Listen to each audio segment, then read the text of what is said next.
1 Coríntios, capítulo 10, a partir do versículo 1.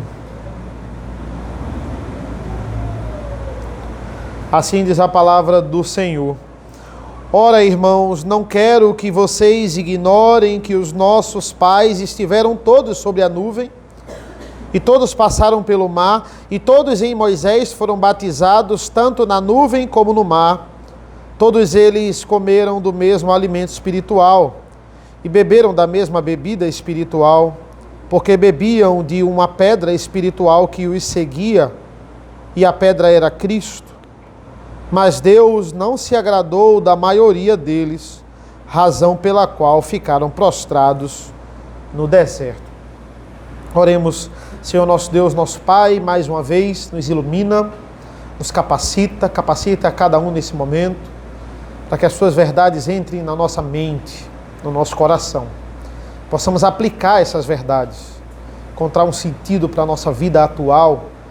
Essa mensagem que é tão viva, abençoa as nossas vidas, em nome do teu Filho amado Jesus. Amém.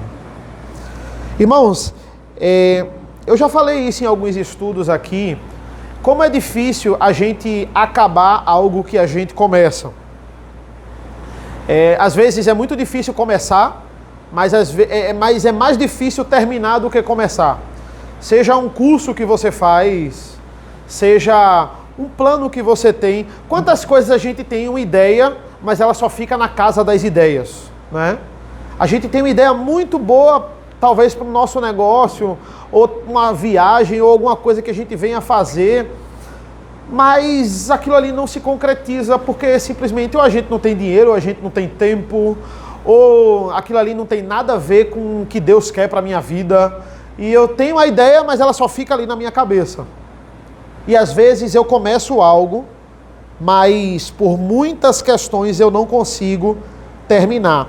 E hoje é isso que o texto ele basicamente fala. Ele fala do povo de Israel, e Paulo vai usar esse exemplo para dizer, olha como eles começaram bem, mas eles não terminaram tão bem quanto eles começaram. Olha como a maioria, como ele vai dizer aqui, pereceu no deserto. Parece que ele está mudando de assunto aqui. Ele estava falando sobre luta e corrida no capítulo 9, mas agora ele vai falar do povo de Israel. Ele vai falar, eles foram acompanhados pela nuvem, pelo mar. E é interessante porque, veja, no capítulo 9 ele havia falado sobre corrida e ele havia falado sobre luta, né? Ele falou sobre esses dois elementos aqui. E ele diz, olha, não tem sentido eu começar uma corrida e não terminar. Não tem sentido. Eu corro para ganhar, não é nem para terminar, eu corro para ganhar, Paulo diz. Paulo vai dizer, versículo 24 do capítulo 9. Vocês não sabem que os que correm no estádio, todos na verdade correm, mas um só leva o prêmio. Corram de tal maneira que ganhem o prêmio. Nós temos que correr, nós temos que lutar para ganhar. E Paulo justamente, veja, olha o versículo 5 agora do capítulo 10, fazendo uma ligação com o versículo 24 do capítulo 9. Versículo 5, mas Deus não se agradou da maioria deles, razão pela qual ficaram prostrados no deserto. Ou seja, porque Deus não se agradou da maioria deles, eles ficaram no meio do caminho.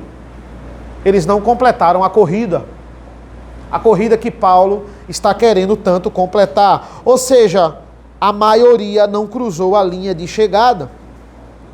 E por que, irmãos? Crentes aqui que se apegaram a aspectos externos.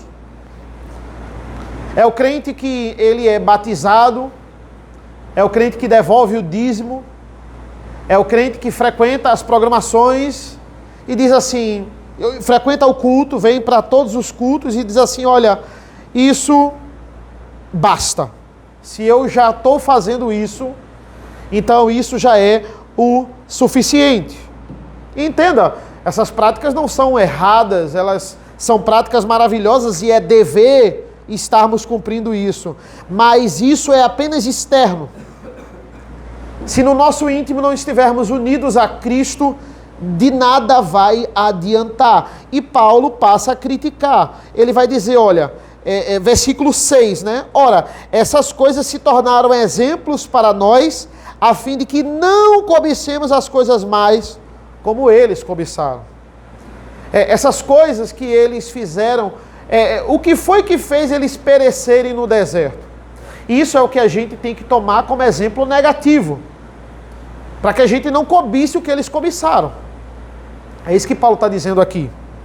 E ele vai dizer, olha, versículo 7, ele vai falar de idolatria, eles foram idólatras. Versículo 8, ele vai falar de imoralidade. Versículo 9, eles tentaram a Deus. E versículo 10, eles murmuraram. Foi por causa disso que eles ficaram no caminho. Olha o versículo 1. Ora, irmãos, não quero que vocês ignorem que os nossos pais estiveram todos sobre a nuvem e todos passaram pelo mar. É interessante essa nomenclatura aqui de Paulo. Ele chama todos da igreja de Coríntios de filhos dos judeus. Mas não só tinha judeu na igreja de Corinto, tinha muitos gentios, tinha mais gentios do que judeus. Olha a familiaridade como ele pega a igreja do Novo Testamento, a igreja da Nova Aliança, e ele coloca como a continuidade da nação de Israel. Não ignorem o que os nossos pais fizeram. Ou seja, todos nós somos judeus espirituais. Embora nós sejamos gentios, a nossa história, ela não começa no início do presbiterianismo no Brasil. Ela começa com o povo de Israel, com essa nação aqui. Matthew Henry, comentando essa passagem, ele destaca o quanto é importante essa figura, né? Embora falando para os gentios, ele trata todos como judeus. É como se ele estivesse falando de judeu para judeu. E Matthew Henry tem uma frase maravilhosa comentando essa passagem. Ele vai dizer assim: o judaísmo é o cristianismo em sombras e tipos. É isso que o judaísmo do Antigo Testamento é. O que acontece lá é o cristianismo, revestido de sombras e símbolos do Antigo Testamento. Algo que o autor de Hebreus deixa claro que não deve mais ser praticado na nova aliança. Todos os nossos irmãos, eles estiveram sob a nuvem e todos passaram pelo mar. Todos eles não só foram tirados do Egito, eles foram guiados por Deus. Todas as evidências miraculosas que Deus manifestava na vida do povo de Israel era para mostrar que Ele era com aquela nação. Era para mostrar para os outros, para os inimigos, olha, só acontecem essas coisas miraculosas com a nação de Israel, porque Deus está com Israel. E era para mostrar ao próprio povo de Israel. Mas veja, qual era o problema? O povo de Israel estava pegando essas evidências miraculosas e estava dizendo: se isso está acontecendo comigo, se eu faço parte dessa nação, então eu sou salvo. E eles achavam que, por simplesmente ter passado pelo Mar Vermelho, a terra prometida estava garantida para eles. Eles poderiam cometer as maiores atrocidades contra Deus, que nada ia acontecer por eles. De onde vem essa força do povo de Israel de tentar a Deus, de agir com idolatria, de murmurar contra Deus? Vinha dessa falsa segurança. Se eu passei pelo mar, se eu sou guiado pela nuvem, pela coluna de fogo, e se tem maná para mim, e eu bebo da água da rocha, nada vai acontecer comigo. Todos passaram pelo mar, mas não é suficiente começar bem apenas. Olha como isso complementa com o capítulo 9. Não é suficiente apenas iniciar a corrida. A autonegação é preciso. Eu não posso ter apenas segurança nas coisas extraordinárias. E eu falei até de manhã na aliança, quando a gente viu ali a Santa Ceia, a nuvem e o mar, eles representam o batismo. Né? São 4 elementos que ele coloca aqui, remete ao batismo deles, né? O contexto aqui que eles agora eram seguidores de Moisés. Olha, vocês saíram da servidão de Faraó. Faraó não é mais o senhor de vocês.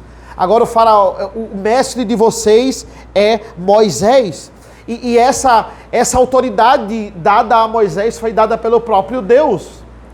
O Charles Hodge, né, comentando aqui, ele vai dizer que esse é o ponto de contato aqui, o versículo 2. Ele vai dizer assim, versículo 2, e todos em Moisés foram batizados, tanto na nuvem como no mar. Veja, os símbolos externos, eles evidenciavam a autoridade de Moisés. Moisés agora é o líder de vocês, assim como o nosso batismo nos faz nos submetermos à autoridade de Cristo. E eles também foram submetidos à autoridade de Cristo. Por quê? Porque Moisés é um tipo de Cristo. Moisés aqui apontava para a autoridade de Cristo. A nuvem e o mar é o batismo deles, e aquilo apontava para Cristo. O nosso batismo remete à morte e à ressurreição. As águas simbolizam o lavar para a nova vida. Remete à salvação por completo. E eles aqui, quando eles passam pelo mar, eles estão iniciando uma nova vida. É a liberdade, eles não são mais escravos do pecado, digamos assim. Eles estão iniciando a igreja do Senhor. Eles passam pelo batismo, eles passam pelo mar. É a inauguração da igreja de Israel. É a inauguração da congregação. Eles são igreja. Eles são batizados, mas eles não estão livres para fazer o que eles querem. Eles apenas mudaram de senhor. Eles se submetem agora a um novo senhorio. Mas não apenas isso. Veja o versículo 3 e 4. Todos eles comeram do mesmo alimento espiritual e beberam da mesma bebida espiritual, porque bebiam de uma pedra espiritual que os seguia, e a pedra era Cristo. Não apenas o batismo, mas a Santa Ceia também. O maná e a água que brotava da rocha representa a Santa Ceia. Se eles são igreja, eles passaram por esses 2 sacramentos. Todos comeram do mesmo maná espiritual.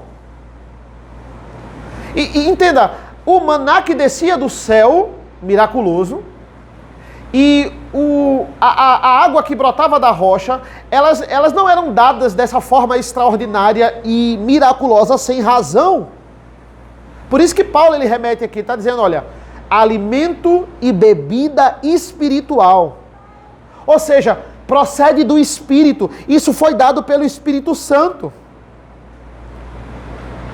Assim como nos dias de hoje. Ou seja, qual é o raciocínio de Paulo? É um só. Se todos esses benefícios, nuvem, mar, alimento e bebida e água, não impediu eles de perecerem no deserto, as nossas bênçãos externas também não vão nos impedir de perecerem no meio do caminho. Se a falta de vigilância, mesmo recebendo tudo isso, os destruiu, a nossa falta também nos destruirá. Se aconteceu com ele, vai acontecer conosco se a gente não vigiar. É por isso que Paulo está usando esse exemplo aqui. Olha o que eles receberam e olha o que eles fizeram. Versículo 4. Beberam da mesma bebida espiritual, porque bebiam de uma pedra espiritual que os seguia, e a pedra era Cristo. Cristo é chamado da fonte de água viva. E aqui, obviamente, não era uma pedra que seguia eles durante o deserto e estava acompanhando, não. Aqui ele está falando, Cristo é a rocha, é cada rocha que brotou água para aquele povo. Aparecia uma rocha, Moisés ele falava a rocha ou ele tocava a rocha, dependendo da ordem de Deus, e ali brotava água para aquele povo. Então Cristo é cada rocha que eles se depararam, das inúmeras rochas. Ele não apenas guia a igreja na nova aliança, Cristo guiava a igreja da antiga aliança também. As evidências sobrenaturais são evidências externas. O maná descia do céu, a água que brotava da rocha. Mas apenas Deus, veja, é a evidência que Deus estava suprindo aquele povo. Eu não sei se vocês lembram em Josué, quando existe um marco ali em Josué 5, quando a gente viu, ainda esse ano, que é quando Deus para de mandar o maná. O povo está ali praticamente na porta de Jericó, já atravessou o Jordão, e em Josué 5, Deus vai dizer, olha, agora vocês vão comer do que brota da terra. Eu vou cessar o maná. E esse é um marco, por quê? Porque Deus passou 40 anos alimentando aquele povo de forma miraculosa. Ele vai dizer, não, agora você vai ser alimentado do que sai da terra. Ou seja, vocês vão ser alimentados assim como nós somos, de forma ordinária. Não que Deus não deixe de nos suprir. É por isso que a gente ora agradecendo pelo pão de cada dia, porque da mesma forma do maná, quem dá o alimento é Ele. Mas não seria mais agora de forma miraculosa. Não vai ser um alimento que vai cair do céu. Não vai ser uma água que vai brotar de uma rocha seca. Vai ser de forma ordinária. Mas ainda era o mesmo sustentar de Deus. Só que a linguagem aqui de Coríntios é essa. Olha, entenda, olha a gravidade da situação. Se Cristo é a pedra, se Cristo é a fonte, e os nossos pais pereceram no deserto, eles rejeitaram essa pedra. Essa rocha foi rejeitada. Os judeus rejeitaram essa pedra, a pedra que os construtores rejeitaram. Eles rejeitaram a fonte, eles deram lugar à murmuração, eles deram lugar à idolatria, à imoralidade. Cristo sempre esteve com o povo. Olha a linguagem de Paulo. Olha como ele... Veja o versículo 9. Não ponhamos Cristo à prova, como alguns deles fizeram.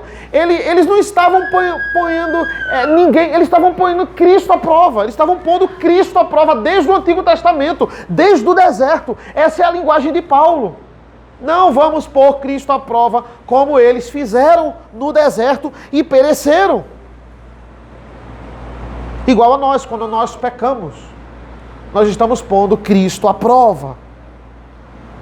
Olha o versículo 5. Versículo 5, mas Deus não se agradou da maioria deles, razão pela qual ficaram prostrados no deserto. Deus não se agradou de muitos deles, né? Deus não se agradou da maioria deles. E eles ficaram prostrados no deserto.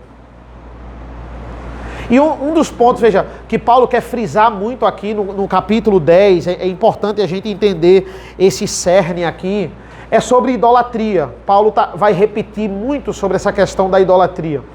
Versículo 7, por exemplo, não sejam idólatras. Aí ele repete no 14, ele vai dizer assim, portanto, meus amados irmãos, fujam da idolatria. Por quê? Porque alguns membros da igreja de Coríntios ainda estavam frequentando templos pagãos. São os que nós chamamos hoje de sincretistas. Eles estavam indo para a igreja e eles também não achavam nada demais ir lá e frequentar o templo pagão. Era algo assim surreal. E o que é que Paulo ele está encaminhando para isso? Ele está dizendo, olha, vocês não podem participar da mesa de Deus e da mesa do diabo, da mesa dos demônios. Você não pode participar das duas mesas. E ele está falando disso para depois falar da grande mesa do Senhor, que é a Santa Ceia, capítulo 11. É o capítulo posterior. É por isso que ele está dizendo aqui, veja, ele falou de carne sacrificada a ídolos, ele está dizendo, olha, o pecado não está na carne em si, Mas você não deve comer na frente das outras pessoas, que você pode escandalizar. Mas muito pior, e era o que os coríntios estavam fazendo, é ir para templo pagão comer a carne sacrificada a ídolos. Aí está dizendo, ó, isso vocês não podem fazer de jeito nenhum. Vocês não podem participar da mesa do Senhor e da mesa do diabo. Veja o versículo 21 do capítulo 10. Vocês não podem beber o cálice do Senhor e o cálice dos demônios. Não podem ser participantes da mesa do Senhor e da mesa dos demônios. Isso é idolatria. Fujam da idolatria. O alerta aqui é esse. Cuidado para vocês não caírem nos mesmos castigos que o povo de Israel caiu e ficou no deserto. Versículo 6. Ora, essas coisas tornaram exemplos para nós, a fim de que não cobicemos as coisas mais como eles cobiçaram. Se a gente for analisar o Pentateuco, né, é interessante isso. O povo para ali no pé do Monte Sinai, em Êxodo 19, e ele só vai sair do Monte Sinai em Números 10. Números 10, veja, ele passa metade de Êxodo, Levítico todo, e 10 capítulos de Números parados no Monte Sinai. E o rumo à Terra Prometida é de Números 11 até o final. Em Deuteronômio eles estão no pé ali do Rio Jordão. São os últimos discursos de Moisés. Então veja, é dessa saída do Monte Sinai até a Terra Prometida, é de Números 11 até o final do Pentateuco, que a gente tem uma série de murmurações. Se nós nos desviarmos da fonte que nos guia, se nós nos desviarmos de Cristo, se nós apostatarmos, as coisas externas são importantíssimas, fazem parte da nossa obrigação com Cristo. Batismo, Santa Ceia, vir ao culto, devolver o dízimo, estar em comunhão com os irmãos, mas elas não são garantia de salvação. A gente não pode se apegar a isso como desculpa para pecar. É por isso que, quando ele vai falar da mesa do Senhor, em 1 Coríntios 11, ele está dizendo, olha, examine-se, pois, o homem a si mesmo. Não basta só participar. Se você participar indevidamente, isso está servindo para a sua condenação. Olhe o seu coração. Veja o que é que precisa ser moldado. Diminua para Cristo crescer na sua vida. Para que nem eu, nem você sejamos enganados, irmãos. Para que a gente não venha pôr a esperança nas coisas erradas. Porque eu faço parte de uma igreja confessional. Porque então eu estou garantido por causa disso. Para que nem eu nem você, a gente passe a vida toda na igreja e a eternidade no inferno. Porque nos apegamos nas coisas erradas. Não bastam os benefícios externos. Olha que interessante. Privilégio espiritual não é a mesma coisa que posse espiritual. Não é a mesma coisa. Ter algum privilégio espiritual é diferente de possuir a bênção espiritual. O apóstata, enquanto ele está na igreja, ele é cheio de privilégios espirituais. O marido descrente, não é? Enquanto ele está casado com a crente, também Paulo fala assim, olha, ele é abençoado no convívio. Ele está recebendo ali as bênçãos espirituais, mas isso está muito longe de ser uma posse espiritual. Não fique satisfeito com a sua pessoa, não fique satisfeito com a sua personalidade. A vida que você está vivendo, não, tá bom, coloque o seu rosto no pó, se humilhe perante Ele, reconheça a sua incapacidade, reconheça o quanto você é miserável.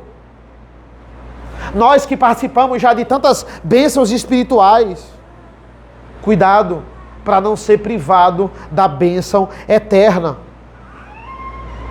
Olha o que é que ele diz no 13, ele diz assim, ó, não sobreveio a vocês nenhuma tentação que não fosse humana, mas Deus é fiel. Se apegue à rocha, se apegue à fidelidade de Deus. Começaram a reclamar, olha, só tem pão, não tem carne. Porque Deus só mandava maná. Começaram a murmurar. E Deus resolveu. Deus dá a eles o quê? Uma nuvem de pássaros. Codornizes. Uma nuvem bem baixa para que eles caçem, para que eles peguem. E é interessante como Deus fala. Deus vai dizer literalmente assim: comam até sair pelo nariz. Deus vai dizer. Eu quero que vocês comam. Vocês não querem se entregar aos seus próprios desejos? Ao paladar, só o que vocês querem? Números 11 e 20. Comerão carne por um mês inteiro, até lhe sair pelo nariz e vocês enjoarem dela. Então fiquem com os seus próprios desejos, por causa da murmuração. O versículo 6 diz assim, veja, essas coisas serviram de exemplo para nós, a fim de que, para quê? Para a gente não cobiçar as coisas mais como eles cobiçaram. Esse exemplo, ele serve para que a gente não faça a mesma coisa. Por quê, irmãos? Porque a cobiça nos leva a lugares terríveis. Se a gente não frear a raiz da cobiça do nosso coração. A cobiça, meus irmãos, ela não tem limites. Por quê? Porque ela vai cauterizando o nosso coração, a ponto da gente cometer as maiores atrocidades e achar que está tudo bem. E achar que é natural. A gente adentra na idolatria e a gente não se incomoda com ela. Eu estou dizendo essas coisas para que vocês não cobicem como eles cobiçaram. Cobiçaram no quê? Versículo 7, a idolatria. Não sejam idólatras, como alguns deles foram. Conforme está escrito, o povo assentou-se para comer e beber, e levantou-se para se divertir. Veja, primeira coisa ele fala sobre a idolatria. O único exemplo que ele não pega de Números é esse aqui, que é o exemplo do bezerro de ouro. Aqui ele pega de Êxodo 32. É o único exemplo que ele não pega de Números. E ele tira literalmente isso aqui de Êxodo 32. O povo assentou-se para comer e beber e levantou-se para se divertir. Depois que eles levantaram o bezerro de ouro, tudo que era ordenado a Deus, eles fizeram ao bezerro. Eles fizeram holocausto e eles fizeram sacrifícios pacíficos. E logo depois, o que é que eles fizeram? Eles deram lugar à cobiça, eles não cortaram o mal pela raiz, eles fizeram uma festa, eles ficaram bêbados, eles satisfizeram a própria carne. Essa é uma das características daquele que age com idolatria. Ele só pensa nele, ele faz uma festa para satisfazer ele mesmo, ele quer satisfazer os seus prazeres. Olha, tem até um artigo que ele mostra como esse cenário de Êxodo 32, ele é o oposto ao cenário de Esdras, quando eles voltam do cativeiro. Por quê? Porque também existe uma festa em Esdras. Existe ali a exposição da lei, e o povo chora quando ouve a lei, quando volta da Babilônia. Eles estão chorando, eles estão emocionados, aquilo gera um grande quebrantamento. E o povo está maravilhado porque voltou. Só que logo depois, Esdras ordena que eles comam e que eles bebam e eles deem aos pobres e participem com eles da comemoração. É uma comemoração, mas existe o servir ao outro. É uma comemoração, é uma festa, mas existe a preocupação em fazer todos estarem felizes naquele momento. Existe essa inclusão, a comunhão aqui. E tem uma comparação aqui com a festa do bezerro de ouro. A festa do bezerro de ouro só visa o satisfazer a própria carne. A idolatria gera isso. É o total egoísmo.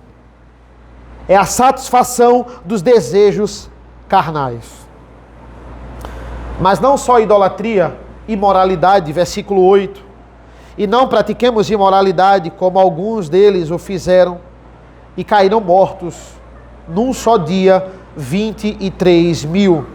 Esse é o episódio de Balaão, contratado por Balaque, rei dos Moabitas, para amaldiçoar o povo. Mas ele não consegue, a gente sabe disso. Deus não permite amaldiçoar o povo que ele abençoou. O que é que ele faz? Ele contrata ímpias virgens para dormirem com o povo de Israel. E graças a esse episódio de imoralidade e idolatria, porque o povo de Israel passa a adorar os deuses dessas mulheres, 23 mil morreram naquele dia, por causa da imoralidade. Tem gente que pensa assim, eu vejo pornografia, mas é pouco, né? Eu dou lugar a isso, mas é muito pouco. Mas, irmãos, quando isso rompe o nosso coração, os caminhos, eles são os mais incertos possíveis. Os mais perigosos possíveis. Jó, ele chega a declarar e ele diz assim: eu fiz um pacto com os meus olhos e eu não iria olhar com impureza. Quantos casamentos são destruídos por causa de pornografia, por causa de imoralidade? Não tem limite. Destrói a alma. 23 mil morreram. Olhe o exemplo. Ele está dizendo, imoralidade não termina com desentendimento ali, depois fica resolvido. Imoralidade termina com morte. O caminho da imoralidade é um caminho de morte. Salomão, em Provérbios, ele descreve um homem que vai se encontrar com um amante como um boi que está indo ao matadouro. Ele vai para o caminho de morte. Laços de morte são laços de maldição. Versículo 9. Não ponhamos Cristo à prova, como alguns deles fizeram e foram mortos pelas serpentes. Eles murmuraram. E de tanto murmurar, lá em Números 21, o Senhor manda serpentes e depois envia ali um modo de salvação. Tentar a Deus como Satanás fez com Jesus. Olha, se você é o Filho de Deus, transforma essas pedras em pães. Não é para a gente saber que Ele é Deus colocando Ele à prova. A gente não precisa ver o mar aberto novamente. A gente não precisa ficar vendo milagre, dons miraculosos para saber que Ele é Deus. Não precisa. Você precisa, eu preciso. Nós precisamos do que está revelado nas Escrituras. Não ponha o Senhor à prova. Versículo 10. Não fiquem murmurando, como alguns deles murmuraram e foram destruídos pelo exterminador. Se tem um pecado que mais fez parte da vida de Israel, foi a murmuração. Constantemente, irmãos, eles estavam fazendo isso contra Deus. Cristo é a pedra que saciava a sede, que sanava a sede deles. O pão que sanava a fome, e eles usavam Cristo. Eles usavam o que simbolizava Cristo para tentar a Deus. Eles não estavam satisfeitos com a presença e com o suprir de Deus. Eles queriam satisfazer o paladar. Eles queriam o tocar, o sentir, não o que Deus deu para eles. É interessante porque existe essa passagem também quando uma multidão seguia a Cristo. E a multidão começa a aclamar porque estava com fome, e é nesse episódio que Cristo ele vai lá e multiplica os pães e multiplica os peixes. E é nesse momento que ele diz assim: não me sigam pelo pão que perece. Eu sou o pão da vida, o pão que desceu do céu. E em João vai dizer que imediatamente eles começaram a murmurar. Alguns diziam: pode alguma coisa boa sair de Nazaré? E é isso, irmãos. Essa multidão, infelizmente, somos nós. Muitas vezes estamos insatisfeitos com a nossa casa. A gente está insatisfeito com o que Deus nos dá, com o nosso cônjuge, com o nosso emprego. E quando a gente age com esse tipo de insatisfação, a gente está pondo Deus à prova. O Senhor nos dá o maná, o Senhor nos dá a água que sai da rocha, o sustento, mas nós nunca estamos satisfeitos nele. Se Ele for a nossa satisfação, apenas Ele irá ser suficiente para nós. É por isso que aqui estamos. Veja o versículo 11. E essas coisas aconteceram com eles para servir de exemplo, e foram escritas como advertência a nós, para quem o fim dos tempos tem chegado. Como pode, irmãos, um povo ver tudo o que viu e praticar o que praticou? Mas não pensem assim. Muitos pensam, né? Se a gente tivesse maná que descesse do céu, se a gente tivesse mar aberto, se a gente visse esses dons miraculosos, talvez a gente servisse mais, a gente fosse mais crente. Não pensem assim. Não pensem que seria diferente com essa geração.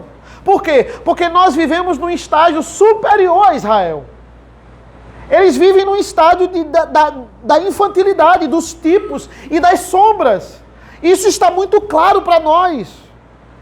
Isso, olha, é interessante o versículo 1 que diz assim, versículo 11, essas coisas aconteceram para nos servir de exemplo. Esse exemplo é traduzido como tipo. Essas coisas serviram como tipo, tipos aqui, é como tipo. Ou seja, o tipo aponta para outra realidade. O tipo aponta para uma realidade futura. Ou seja, está apontando para Coríntios. É isso que Paulo está dizendo.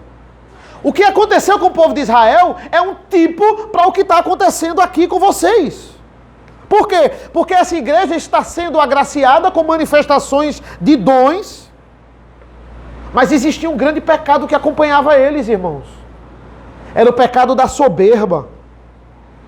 Um jovem estava dormindo com a madrasta, e o que é que Paulo vai dizer? Vocês andam ensoberbecidos.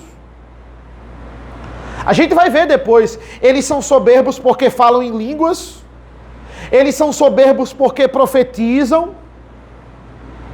Ele vai dizer à igreja, ele vai alertar a igreja, versículo 12. Por isso, aquele que pensa estar em pé, veja que não caia. Jesus profetiza na vida de Pedro, ali nos momentos finais, e ele diz assim, antes que o galo cantar, você vai me negar 3 vezes. E é interessante a resposta de Pedro. Pedro vai chegar para Jesus e vai dizer, eu estou pronto para morrer pelo Senhor. Quanta soberba! Que soberba! Logo mais ele vai dizer que um deles iria traí-lo, mas não vai dizer quem é. Aí todo mundo vai ficar espantado e com temor, será eu, Senhor? Só que essa resposta é diferente, porque agora os discípulos vão se humilhar. E Judas calado, ele inicialmente diz assim, um de vocês irá me trair. Todos amedrontados, e Judas ali não falou nada. E nenhum deles traiu o Senhor como Judas, diretamente entregando o Senhor Jesus. Mas muitos ali tiveram uma postura diferente de Pedro. Eles se humilharam e disseram, será eu, Senhor? Será eu, Senhor? Eles temeram. Por quê? Porque esses sabiam da sua capacidade para o mal. Cuidado em cada ponto na sua vida em que você coloca força e esperança em você mesmo e não em Deus. A capacidade e a resposta correta de Pedro deveria ser, sim, Senhor, eu tenho toda a capacidade de lhe trair. Tem misericórdia de mim. Essa deve ser a nossa oração para com Deus. Versículo 13. É um alívio aqui. Que diz assim, não sobreveio a vocês nenhuma tentação que não fosse humana. Mas Deus é fiel e não permitirá que vocês sejam tentados além do que podem suportar. Pelo contrário, juntamente com a tentação, proverá livramento para que vocês a possam suportar. Não veio tentação sobre vocês que não fosse humana. Olha como é interessante e ruim ao mesmo tempo. Viver nesse mundo é viver debaixo de tentação, irmãos. A todo momento estamos sendo tentados. Quando a gente está triste, a gente é tentado a murmurar.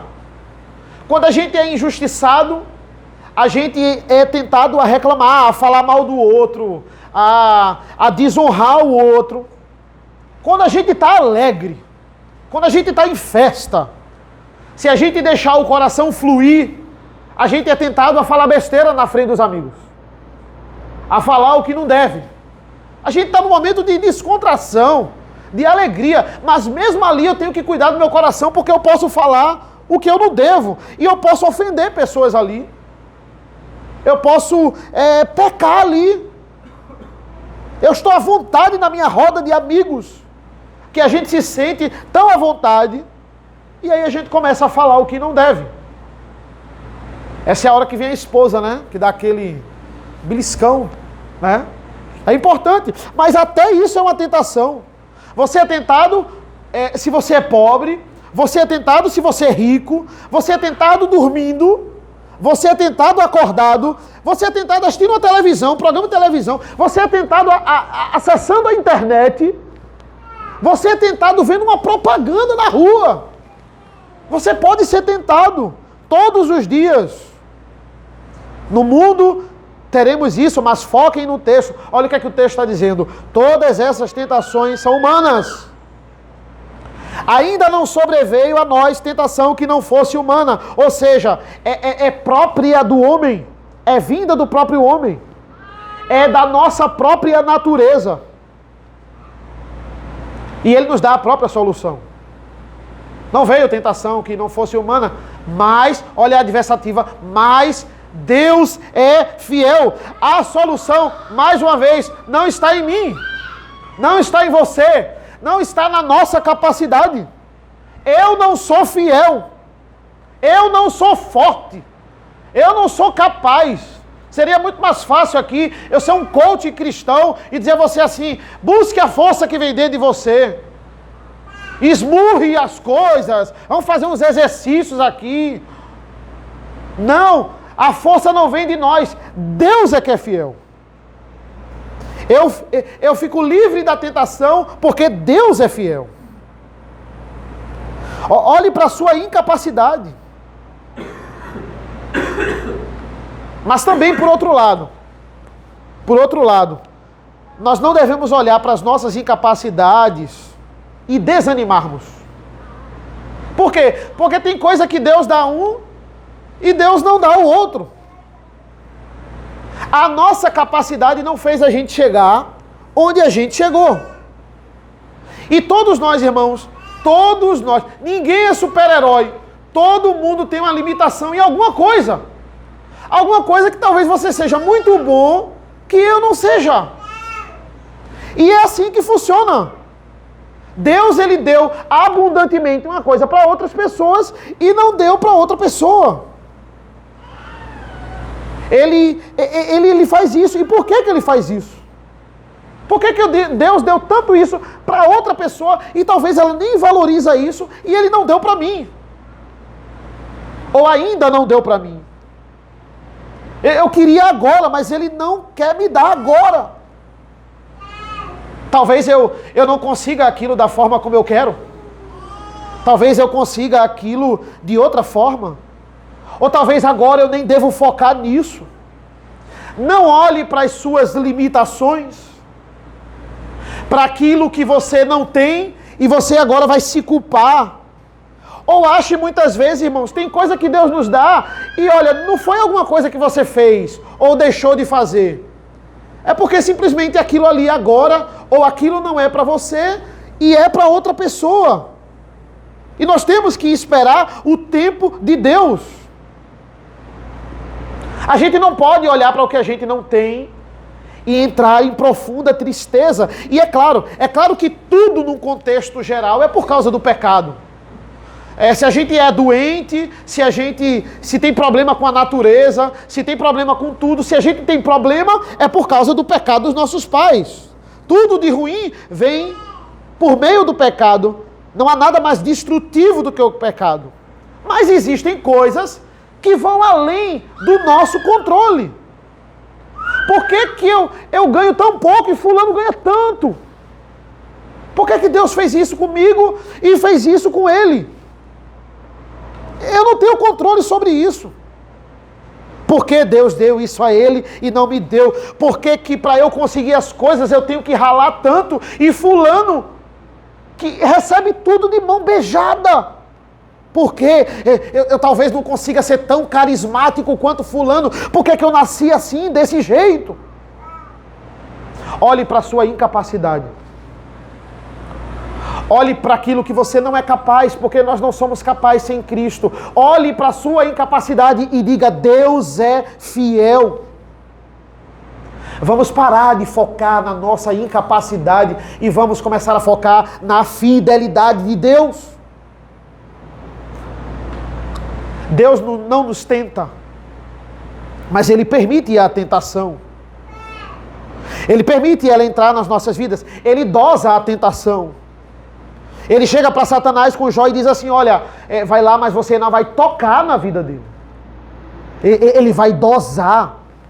Ele dosa tudo e a soberania dele não foge da nossa responsabilidade.